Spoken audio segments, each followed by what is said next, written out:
It's a blockbuster deal. Netflix acquiring HBO Max and the Warner Brothers studio for $83 billion. Analysts say it could end the streaming wars. Critics say it could be the death knell for Hollywood. Warner Brothers is one of the town's oldest and most prolific studios. Industry guilds and advocacy groups had campaigned against the deal. Regardless, there has been a steady, slow, inevitable slew of consolidation reshaping America's media landscape. Take a look. Okay, I think Dad is gonna go to, what, 9? Just like the Roy siblings scrambling to outbid their own father in succession. A high-stakes bidding war has been playing out in real life. Netflix has struck a multi-billion-dollar deal to take over Warner Brothers Discovery Studios. Valued at $82.7 billion, it's set to reshape Hollywood, becoming the industry's biggest consolidation since Disney bought Fox in 2019. This acquisition will improve our offering and accelerate our business for decades to come. Today's announcement combines two of the greatest storytelling companies in the world to bring to even more people the entertainment they love to watch the most. But what about us? We'll always have Paris. Netflix will take control of prize assets, including Warner Brothers Entertainment, the studio behind classics like Casablanca and franchises such as Harry Potter. Welcome to the White Lotus. As well as HBO, home to hits like The White Lotus and Game of Thrones.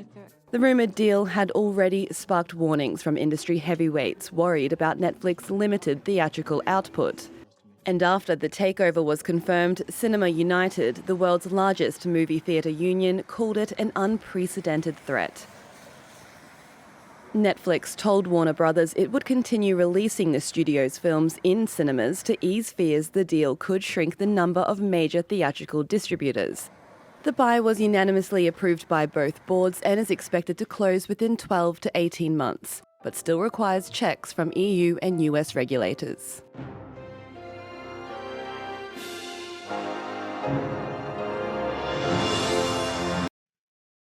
Well, for more, we can speak to Michael Wayne. He's an assistant professor in the Department of Media and Communication at Erasmus University, Rotterdam. Hello to you. And thank you for speaking to Paris Direct. First of all, we heard a little bit about it in that report there, but what does this deal mean for the industry and why were some people against it? Well, thank you very much for having me. I suppose what it means for the industry depends on what your perspective is. From the kind of zoomed out macro perspective, it's more consolidation, which means ultimately, less opportunities for workers, less buyers for content. It really presents as a significant step forward in an already concentrated market. Yeah, and one of the questions about this, first of all, is if this deal will even get approved. Do you think Netflix will have to make any sort of concessions to the Trump administration? I think that's an excellent question. I think that given Trump's relationship with the Ellisons, who control, Paramount, Skydance now, I think that the Trump FCC could end up doing the right thing and preventing this deal for the wrong reasons, which would be to help the Ellisons, who are seen as political allies. Yeah, and the Ellisons, just for our viewers, they have Paramount. They had been circling Warner Brothers. They wrote an angry letter to the Warner CEO. And so what options do they have now? Could they do a hostile takeover? Could they pay a termination fee to Netflix? What are the possibilities moving forward? Everything I think is on the table.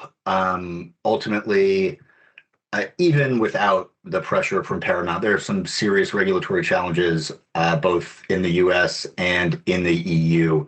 So I wouldn't claim to be able to predict what Paramount and the Ellisons are going to do, but I think it's a safe bet that they certainly have the ear of the White House on this. I read some interesting analysis about this, that perhaps Netflix made this offer in bad faith, that it doesn't expect this deal to get approved, and because it would be the number one streamer, adding one of the other top streamers in the United States. And the thinking is that in deals like this, when they get challenged, a company being purchased cannot make any strategic moves. So Netflix would, in effect, be freezing its main competitor. If the deal's approved, then Netflix has a monopoly and it wins. If not, it still wins because its main competitor is frozen for 2 or 3 years. What do you make of that? That is, I don't want to play 4D chess too much about this, but as we saw one of the last mergers involving Time Warner with AOL being held up, essentially in regulation purgatory for 2 very important years in terms of the development of the market, really prevented AT&T from doing the sorts of moves that would have allowed them to make Time Warner a more valuable asset than they had. So yes, could there be gamesmanship involved? Absolutely. I wouldn't necessarily say that Netflix is going to win either way, but I do think that there are games being played behind the scenes. Absolutely. Yeah, and let's go back to the creative angle you mentioned before about with the consolidation, there are fewer opportunities for people who are selling their content, who are selling their new project. What has some of the pushback been from the guilds on this? Both the Writers Guild, both East and West, released identical statements saying this would be bad, bad for their constituency. The several prominent European guilds have also released statements. With less buyers for content out there, the environment for labor will decline. There's just no way for an increasingly consolidated marketplace to support the same number of projects, shows in the same kind of competitive way that, a less concentrated market would. It just isn't possible. Yeah, and does that mean it would be worse for the viewer on the end? In an environment where the audiences are so fragmented, it's very hard to say what would be worse for the viewer. If overall the number of shows dramatically decreased, sure, we could say that would be worse. But much like in the 80s and the 90s, people don't watch they didn't watch all 500 channels available to them, and now people don't take advantage of every show on every streaming service. So how much the audience is going to perceive of the lack of competition, I think, is an open question. Michael, thank you so much for your time. Michael Wayne joining us from Rotterdam. Thank you. You're very welcome.